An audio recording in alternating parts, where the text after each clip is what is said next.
మహాగణాధిపతయే నమః. ఓం గురుభ్యో నమః. ఓం శ్రీమాత్రే నమః. అరుణాం కరుణాతరంగితాక్షీం ధృతపాశాంకుశపుష్పబాణచాపాం అనిమాదిభిరావృతాం మయూకైః అహమిత్యేవ విభావయే భవానీం. శ్రీమాత్రే నమః. ప్రేక్షకులకి ఆ లలితాంబిక అమ్మవారి యొక్క అనుగ్రహం పరిపూర్ణంగా కలగాలని మనస్ఫూర్తి కోరుకుంటూ మనం ఈరోజు 2 శుభగ్రహాలు కలుస్తున్నాయి. అది కూడా ఎక్కడ అంటే మిథున రాశిలో శుభగ్రహం 1 గురువు, రెండవది శుక్రుడు. ఈ 2 శుభగ్రహాలు కలిసినప్పుడు ద్వాదశ లగ్నాల వారికి ఎటువంటి ఫలితాలు ఉంటాయి? లగ్నం తెలిస్తే లగ్నం చూసుకుంటే, లగ్నం తెలియదు అనుకునేటువంటి వారు రాశి చూసుకోవచ్చు. మరి ఈ ఫలితాలు పరిపూర్ణంగా కలగాలి అంటే ఏ గ్రహాల యొక్క ప్రభావం వీటి మీద పడి మనకు పూర్తిగా ఫలితాలు రావు అనే విషయాలు తెలుసుకుంటూ, అదేవిధంగా దేశగోచారాల సంబంధంగా ఎటువంటి ఫలితాలు ఉంటాయి అనేటువంటి విషయాలు మనం తెలుసుకుందాం. అయితే ఈ విషయాలు చెప్తుంది నేనైనప్పటికీ కూడా చెప్పిస్తుంది పలికిస్తుంది కూడా ఆ సాక్షాత్ లలితామ్మవారిగా భావిస్తూ ఒక్కొక్క దాని గురించి మనం తెలుసుకుందాం. మకర లగ్నము, మకర రాశి. మకరం వారి కనుక చూసుకున్నట్లయితే ఇక్కడ మీకు 6వ స్థానంలో 2 శుభగ్రహాలు. అయితే మనకి శాస్త్రరీత్యా 6వ స్థానంలో పాపగ్రహాలు బాగా యోగిస్తాయి, శుభగ్రహాలు పెద్దగా యోగించవు అంటారు. అది నిజమే, అందులో ఎటువంటి సందేహం లేదు. ఎందుకు అంటే ముఖ్యంగా 6లో శుక్రుడు అసలు యోగించడు, గురువు కూడా యోగించడు. ఎందుకండి అలాగంటే ఇది కొంచెం శుక్రుడు స్త్రీ శాపాన్ని ఇస్తాడని, స్త్రీలతో అనవసరం గొడవలు వస్తాయనేటువంటి దానికి ఉంది శాస్త్రంలో. గురువు కూడా ఏంటంటే అనవసరంగా కేసెస్లో వెళ్ళడం ఇట్లాంటివి ఉన్నాయి కాబట్టి 6లో గురువు మంచిది. కానీ ఇది మంచి కూడా చేస్తుందండి. ఎంతసేపు ఇవే కాదు, మనం మంచి కూడా ఏం చేస్తుందో తెలుసుకోవాలి. ఎంతసేపు ఇది కోర్టు కేసులు ఇస్తుంది, స్త్రీ శాపం ఇస్తుంది, ఓకే మంచి ఏమిటి అక్కడ అని చెప్పి చూసుకున్నట్లయితే ఇక్కడ మీకు ముఖ్యంగా ధనయోగాన్ని పెంచుతుంది ఈ 6లో ఉండే గ్రహాలు. ఎందుకంటే ధనస్థానాన్ని ఈ 2 శుభగ్రహాలు కలిసి కుంభాన్ని వీక్షిస్తున్నాయి. అక్కడ రాహు ఉన్నాడు. ఎప్పుడైతే రాహు అక్కడ ఉన్నాడో విదేశాల్లో చేసేటువంటి వ్యాపార మూలంగా ధనయోగము, విదేశాల్లో చేసేటువంటి ఉద్యోగ మూలంగా ధనయోగాన్ని, విదేశాల్లో ఉంటే తన లోన్ మూలంగా ధనయోగాన్ని ఇస్తాడు. అలాగే ఆ ధనాన్ని తీసుకొని ఇన్వెస్ట్మెంట్స్ చేయడానికి, ఎందుకంటే 12వ స్థానాన్ని చూస్తున్నాడుగా, ఈ 12వ స్థానాన్ని చూస్తున్నందుకు, వీక్షణ ఉన్నందుకు మీకు ప్రధానంగా ఇక్కడ కలిగేటువంటి ఫలితాలలో ఇది ఏం చేస్తుంది, ఎలా ఉంటుంది, ఏమిటి అని చెప్పి చూసుకున్నట్లయితే ఇక్కడ కలిగేటువంటి ఫలితాల్లో ఇన్వెస్ట్మెంట్స్, విదేశాలు వెళ్ళడానికి అనుకూలత, విదేశీ ధనయోగం ఉన్నప్పుడు మన విదేశాలు వెళ్ళడానికి అనుకూలత ఏర్పడాలి.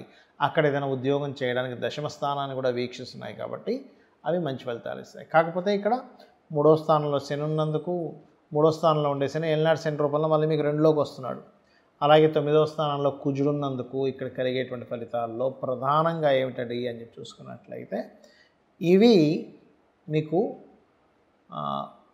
లాంగ్ జర్నీ చేసేటప్పుడు ఏదైనా బ్యాంక్ ట్రాన్సాక్షన్స్ విషయంలో తండ్రి లేదా గురువు సమానులతో కొంత డిస్ప్యూట్స్ ఇవి కనుక చేస్తే, ఇవి జరుగుతుంటే మీకు రావాల్సిన అదృష్టం తగ్గిపోతూ ఉంటుంది, గుర్తుపెట్టుకోండి.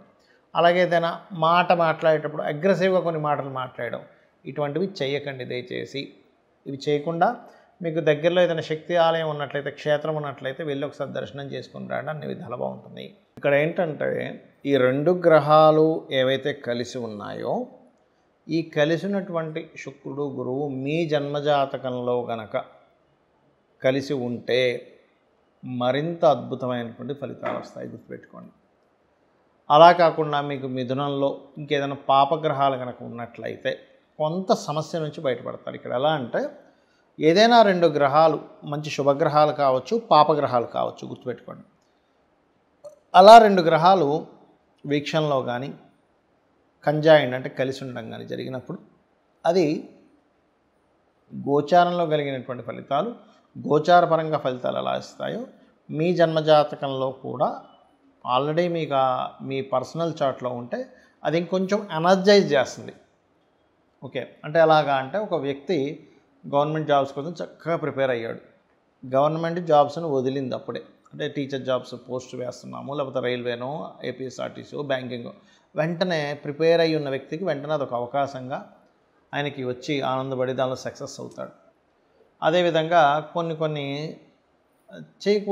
ఉంటాయి, మనుషులు తప్పిదాలు చేస్తుంటారు సాధారణంగా.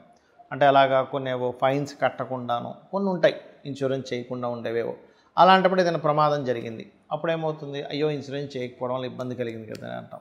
అంటే పాపగ్రహాల యొక్క ట్రాన్సిట్ వచ్చినప్పుడు అటువంటిది, శుభగ్రహ ట్రాన్సిట్ వచ్చినప్పుడు ఇటువంటివి మీకు కలుగుతాయి, గుర్తుపెట్టుకోండి. అయితే ఇది మరి దేశకాల గోచారాల మీద ఎటువంటి ప్రభావం చూపిస్తుంది? గురుగ్రహము శుక్రుడితో ఉన్నాడు. ఒక రకంగా చెప్పాలంటే ఇది కొంతవరకు గోల్డ్, లేకపోతే మనకి గమనించుకున్నట్లయితే గోల్డ్ విషయంలోని కొంత ప్రోగ్రెస్ని ఇచ్చేటువంటి కాంబినేషన్ ఇది కొంతవరకు. కాకపోతే ఈ శని కుజులు మీన కన్యా రాశుల్లో ఉన్నందుకు కొంచెం స్ట్రెస్సు, అప్ అండ్ డౌన్స్ కూడా ఇస్తుందండి. ఇది ఫ్లక్చువేషన్స్ బాగా ఇస్తుంది ఇక్కడది. దీంతోపాటు గురు సమానులు లేదా టీచర్స్కి, అందులో ముఖ్యంగా స్త్రీ సంబంధంగా, స్త్రీ మూలక సంబంధంగా గురువులకి, లేకపోతే ఆల్రెడీ స్త్రీలు గురుత్వ సంబంధించిన వాటిలో ఉండేటువంటి వారికి కొంత ఇబ్బందులను ఎదుర్కొనేటువంటి యోగాన్ని ఇస్తుంది. అంటే గురుత్వ సంబంధించిన వాటిలో బ్రాహ్మణ్స్కి కావచ్చు, పురోహితులకు కావచ్చు, గురువులుగా చలామణి అవుతున్నటువంటి వారికి కావచ్చు, లేకపోతే మంచి ఆధ్యాత్మిక రంగాల్లో ఉండేటువంటి వారి మీద కొంతవరకు బురద జల్లేటువంటి విషయం కావచ్చు. ఇటువంటివన్నీ కూడా అంటే వాళ్ళకి ప్రమాదం కానివ్వండి, వాళ్ళ లైఫ్లో కొంచెం ఎక్కువ అప్ అండ్ డౌన్ చూడడం కానివ్వండి, ఇటువంటివి ఎక్కువగా ఏర్పడతాయండి. ఈ గోల్డ్ రిలేటెడ్ సంబంధించిన విషయాలు కూడా ఎక్కువ ఫ్లక్చువేషన్. ఎందుకంటే మిథున రాశుల్లో ఉంది ఇది. ఇక్కడ ఏంటంటే మిథునము దిస్వభావ రాశి, బుధుడు యొక్క రాశే, కన్యా బుధుడు యొక్క రాశి. అప్పుడు ఏమవుతుంటుంది, అది ఈ కుజశనులు ఈ 4 దిస్వభావ రాశుల్లో ఎప్పుడైతే మనకి మిథునంలోని, కన్యలోని, ధనస్సులోని, మీనంలోని ఈ 4 గ్రహాల్లో ఉండే గ్రహాలు వాటికి అవి కనెక్టివిటీ పెట్టుకుంటాయి. కాబట్టి ఈ విషయంలో కాస్త జాగ్రత్త వహిస్తూ ఉండాలి. మరి దీనికి పరిహారం ఏంటి యూనివర్సల్గా? ఎందుకంటే అందరికీ జన్మజాతకాలు ఉండవు. ఎందుకంటే జన్మజాతకం కనుకుంటే మీకు లగ్నం నుంచి 12 భావాలు ఏమేమయ్యాయి, లగ్నం ఎలా ఉందో దాన్ని బట్టి మీ యొక్క జీవితము,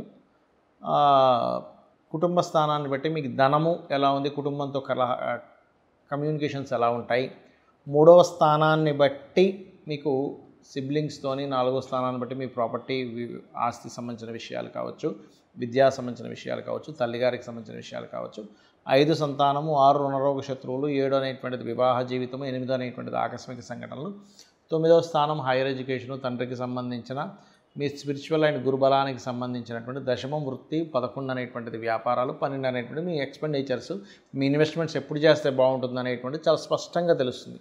కానీ ఇక్కడ డేట్ ఆఫ్ బర్తే లేదు, టైము లేదండి, ఏమి లేదండి, కానీ నేను అయోమయంలో ఉన్నాను అనుకునేటువంటి వారు చేయాల్సిన గొప్ప రెమెడీ ఏమిటంటే, ఇలాంటి గ్రహస్థితులు ఉన్నప్పుడు మీకు మంచివి జరగాలి అన్నప్పుడు మీరు నవగ్రహాలలో కుజుడు, కేతువు, శని, రాహు ఈ 4 గ్రహాల దగ్గర దీపారాధన చేయండి మొట్టమొదటిగా. రెండవది మీకు శని మంగళవారాలు గోవులకి శనివారం బెల్లము 4 ఉండలుగా బెల్లం తయారు చేసి తినిపించండి శనివారం నాడు. మంగళవారాలు మీరు ఏం చేస్తారంటే గ్రాసము, క్యారెట్లు గోవులకు తినిపించండి. గోవులోనే సకల దేవతలు ఉంటారు కాబట్టి ఇవి చేస్తూ అందరూ కూడా ఓం నవవిద్రుమ బింబశ్రీ న్యక్కారి రతన చదాయే నమః లేదా చండీ చేసుకోవడం, చండీ పారాయణం చేయడం, లేనట్లయితే ఆంజనేయ స్వామి ఆలయాలకు వెళ్ళడం, అందులో ముఖ్యంగా పంచముఖ ఆంజనేయ స్వామి యొక్క స్తోత్ర పఠనం కనుక చేసినట్లయితే అన్ని విధాలా మీకు బాగుండడం జరుగుతుంది. దీనివల్ల ఏంటంటే యూనివర్సల్గా కొన్ని అలజడులు కూడా వస్తాయి. కాకపోతే ఇక్కడ ఏంటంటే మనం ఒకటి అర్థం చేసుకోవాల్సింది, లాస్ట్ టైము మనకి ఈ ఇబ్బందులు వచ్చే ముందు మన యొక్క ఈ పూరీ జగన్నాథ్ ఆలయంలో గెద్దొచ్చి జెండాను ఎత్తుకుపోయింది. కానీ నిన్న మొన్న చూసినట్లయితే పూరి జగన్నాథ్ ఆలయంలో ఇంకొక అద్భుతం జరిగింది. ఎత్తుకుపోయినందుకు కొన్ని చెడు సంకేతాల వల్ల ఇబ్బంది అయింది. ఇప్పుడు ఏమైందంటే పెద్ద కుంభవృష్టి వర్షం పడుతూ స్వామివారి ప్రదేశంలో మాత్రం వర్షం పడకుండా అలా ఆగిపోయి అక్కడ ఇచ్చేటువంటి హారతికి ఎటువంటి ఇబ్బంది కలగలేదు. అంటే ఇది ఒక గొప్ప శుభ సంకేతంగా మనం భావించాలి. శ్రీమాత్రే నమః.